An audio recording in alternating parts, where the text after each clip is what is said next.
Good morning. I hope the topic that is on your handout, which I think everybody has, doesn't shock any of you. But it's a subject that needs to be addressed. I only have to mention former President Bill Clinton, former Governor Eliot Spitzer, former Governor Goldschmidt, various mayors, police chiefs, former CEO of Boeing, military recruiters, senior classmen at the Air Force Academy, prison guards, pastors, priests, counselors, junior and high school teachers, both men and women, Boy Scout leaders, and many, many others, for you to see the breadth of this issue. Sex and power in the workplace. Talking about sex and power in the workplace is not an easy topic. It's not a feel-good topic, but it is a vital topic. It needs to be talked about and addressed and looked at. In the world we live in, we cannot hide our heads from what is going on. Probably each of you in this room has a position of power in some level or other. You might have a power of position, but you probably also have the power of influence over others who look up to you. Whether that's in your family, whether that's in the workplace, in a place you volunteer, in your community. But what is power? First of all, it's the ability to make things happen. And it's the ability to stop things from happening or to divert them in a different direction. It's the ability to prevent change or cause change. Power is also having authority, it's having influence, it's having control. It's the ability to sway and to command. And it is also a trust, a responsibility, and a privilege. It can be a formal position, as I said, or it can be a place where you are looked up to and trusted. Abuse of power happens at every level in society. We saw it at the highest levels with Bill Clinton in the White House. We see it at lower levels of home health workers sexually abusing, raping 80 or 90-year-old women in their care. It's at every level of society. It happens when an employer takes advantage of an employee or someone he or she has a degree of power over. It also happens when someone who is vulnerable and hurting and needing counsel and help goes to a priest, a psychologist, a doctor that they trust. In light of how widespread the problem is, it's a bit naive of us to imagine that we are totally immune to the power of sexual desire and emotional need. This is part of our common humanity. But even if it's part of being a red-blooded human being, our essential response to abusing our power, again, that power of position or the power of influence, must be three things. It is never okay to take advantage of another to satisfy our own physical or emotional needs.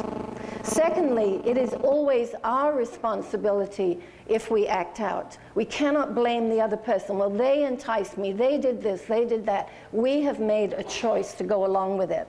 And thirdly, we must learn to manage our impulses and longings that can trip us up. In their book, Overcoming the Dark Side of Leadership, authors Gary McIntosh and Samuel Reamer discuss the paradox of personal dysfunction.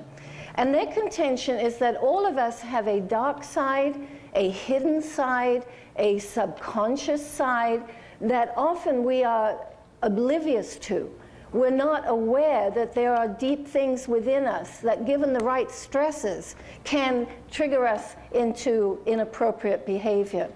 Time magazine wrote 2 weeks ago about Eliot Spitzer. We're all very familiar, I think, with that photograph of Eliot Spitzer at his news conference. And in Time magazine, one of their authors, Kate Stinchfield, wrote an article called The Science of Risk-Taking, Why Smart People Do Reckless Things. And that's what it amounts to. And she lists a whole group of people, including someone we know if we've been in Oregon a while, Bob Packwood, Gary Hart, Bill Clinton, James McGreevy, Mark Foley, Larry Craig, and David Vitter, and many, many others.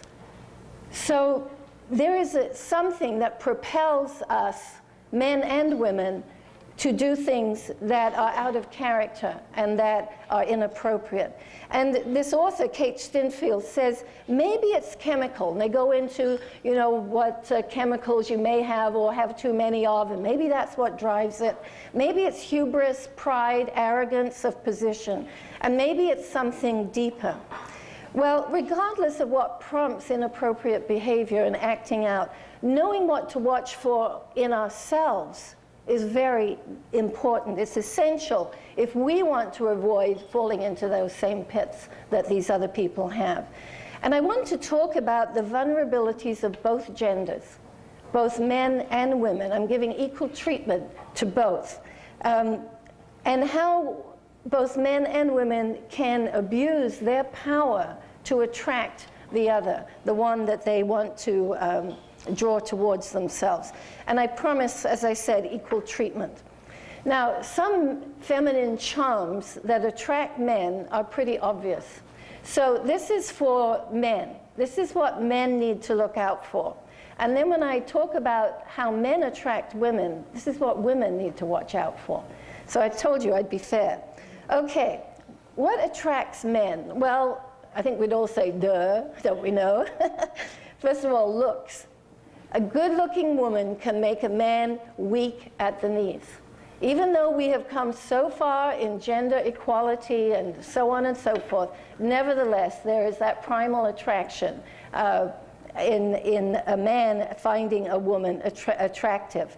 And to be honest, if a woman knows she is attractive, it often gives her a power rush to see men looking at her in that way. A body, a woman's body, is very appealing to a man. I believe we were designed that way, otherwise the propagation of the species would never happen. But as a man ages, not just young men, but I think as a man ages, there is also that powerful attraction to a young, firm, unwrinkled, unblemished body that they see.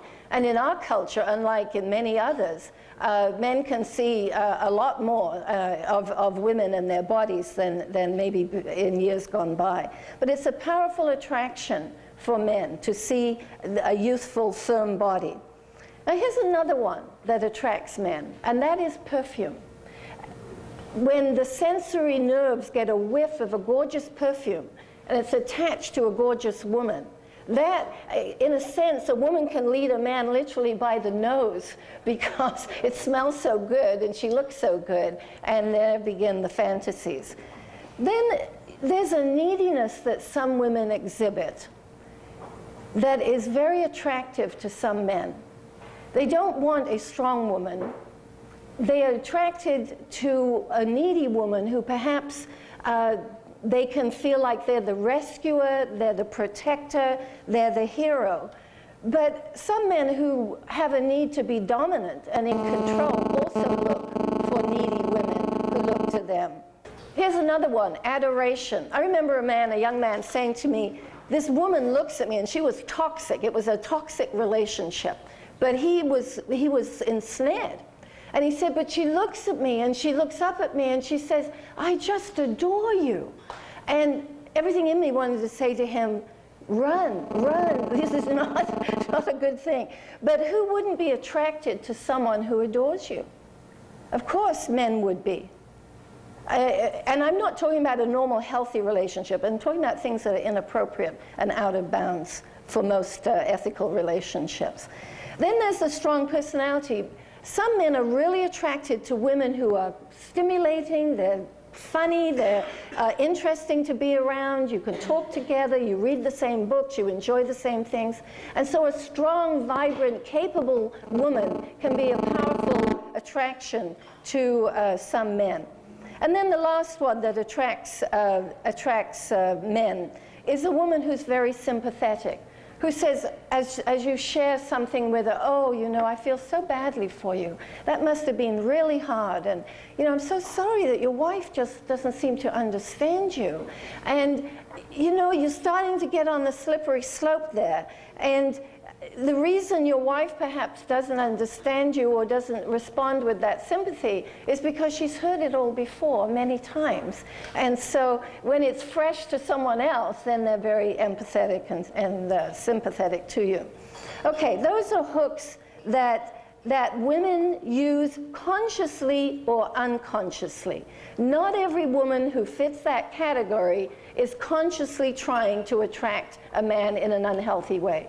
I want to make that clear, because that would be insulting my own sex or my own gender. But unconsciously, some women do use these things, and some women use them consciously. What about the hooks that men use to grab women? Consciously or unconsciously, what attracts women to men? Here's a few. Well, first of all, let me give you a quote by Henry Kissinger. Henry Kissinger said, and this was several years ago, power is the ultimate aphrodisiac. That was before Viagra. Power is the ultimate aphrodisiac because power and prestige does attract some women. So does the position and status that men have, again for some women, because some men have the power to open doors for women socially and in terms of their career, to raise their self-esteem, to raise their standard of living if they're giving them gifts and so on. Another thing that attracts women are verbal strokes of approval, particularly if this woman that's around you and that you're dealing with is starved for compliments. If she is emotionally needy, which can come out of childhood stuff, it can come out of other experiences, but if she's emotionally needy and you give her verbal strokes and approval, oh, you're so smart, you handle that so well, you look so good, that color looks great on you. Now, you might just be not meaning anything at all. But if you've got an emotionally needy woman, she is powerfully attracted by those positive comments and affirmation.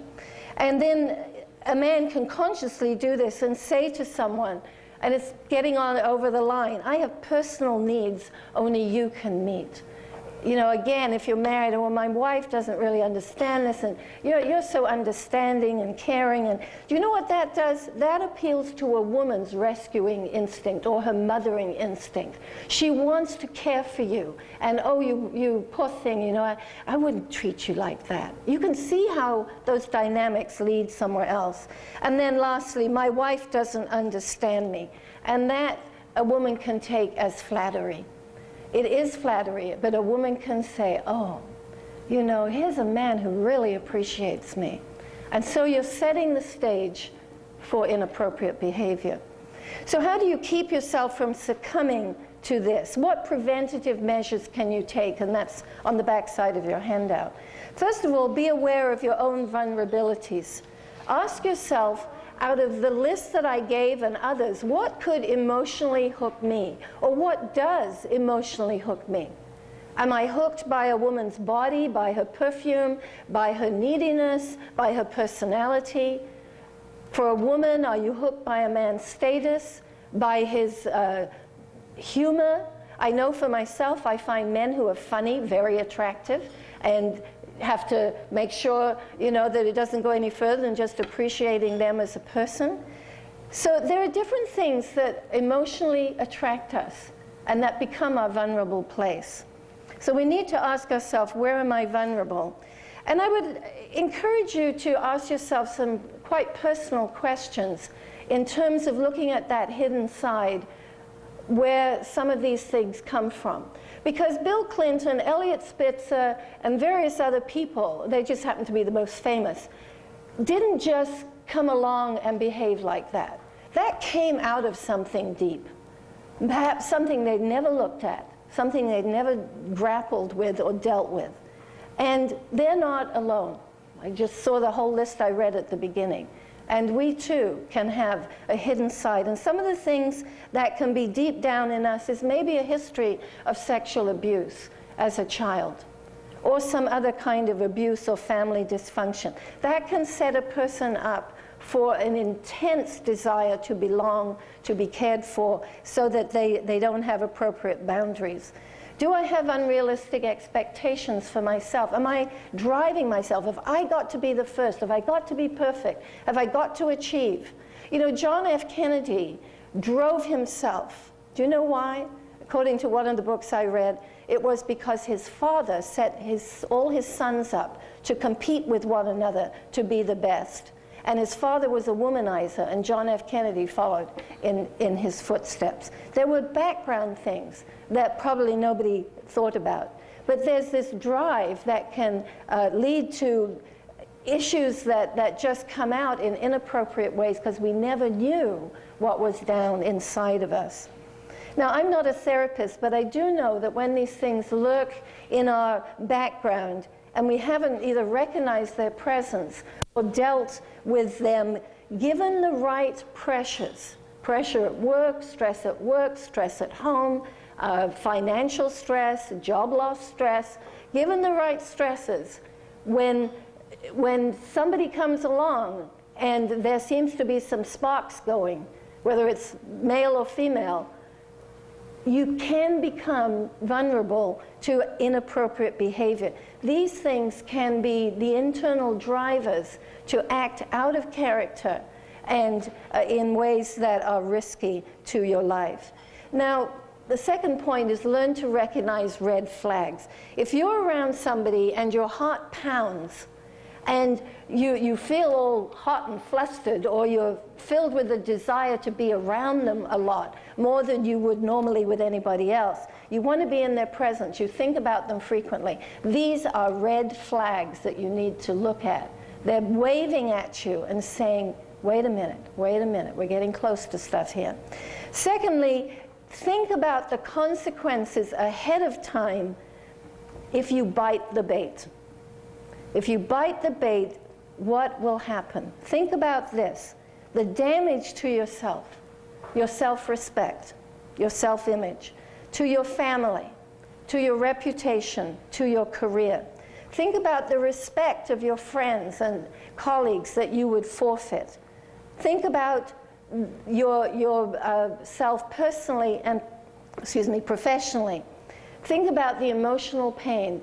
When I saw Elliot Spitzer's wife stand there and thought of their 3 teenage daughters and what it must have been like when he went home and had to face them, it's just overwhelming. And thinking about these things before, when the bait is dangling there and we're recognizing our attraction, is vital. And then the embarrassment of all that happened, and even on a work level, the work it is to fill your position. So what that does to your employer. Fourthly, set up boundaries.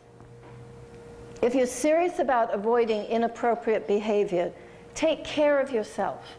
Take care of yourself physically. Get to work at the gym or wherever, work out your stress, your adrenaline, what's going on in your life, psychologically, spiritually, and with your family. Because constant exhaustion and stress affects our ability to have good judgment. It does. It just goes down. Secondly, have an ethical code for yourself.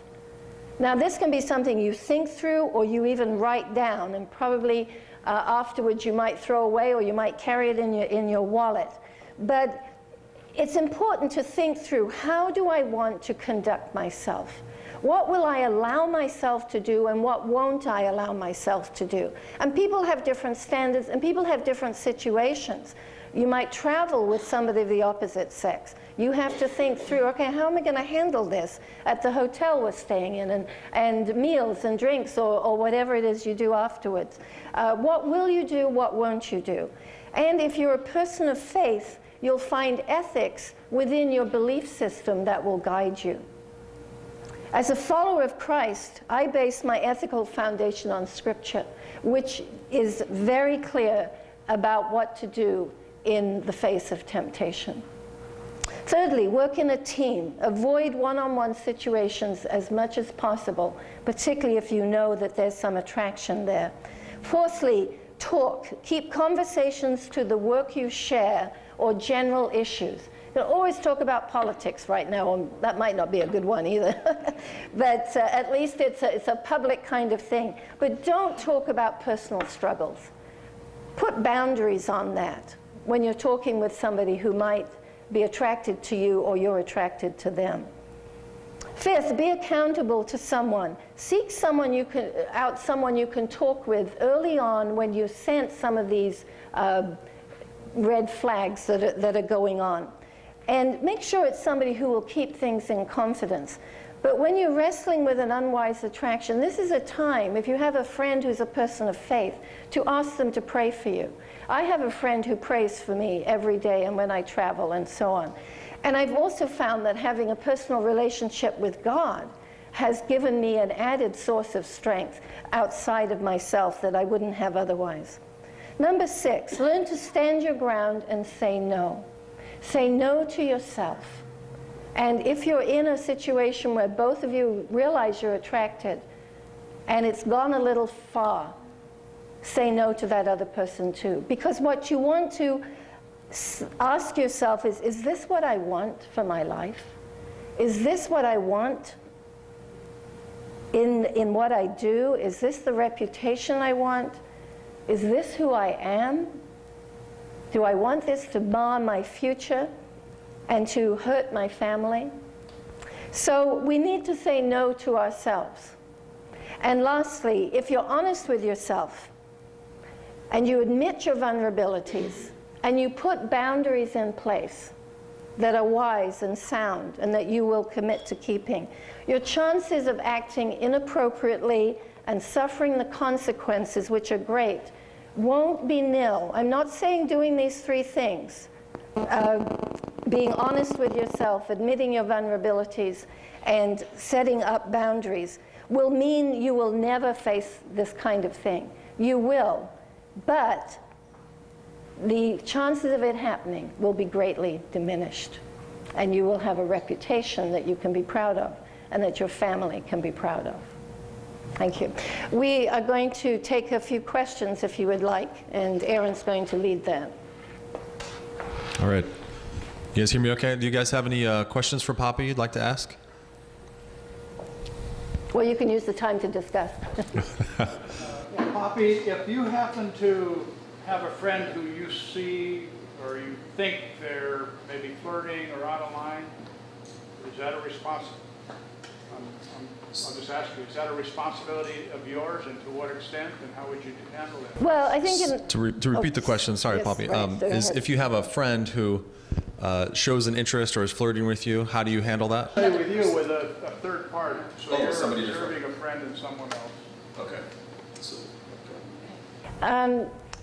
putting it in the workplace context, and somebody perhaps is under your management, I don't know, you guys and women know better than I do, but I assume something might be said that this is inappropriate.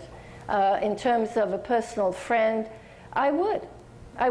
And I would want someone to say to me, I think things are getting a little out of hand. You talk about him a lot. You seem to be very excited about her or whatever. A friend picks up on these things. And really, isn't that what a friend is for, is to help us not make such damaging choices? yes.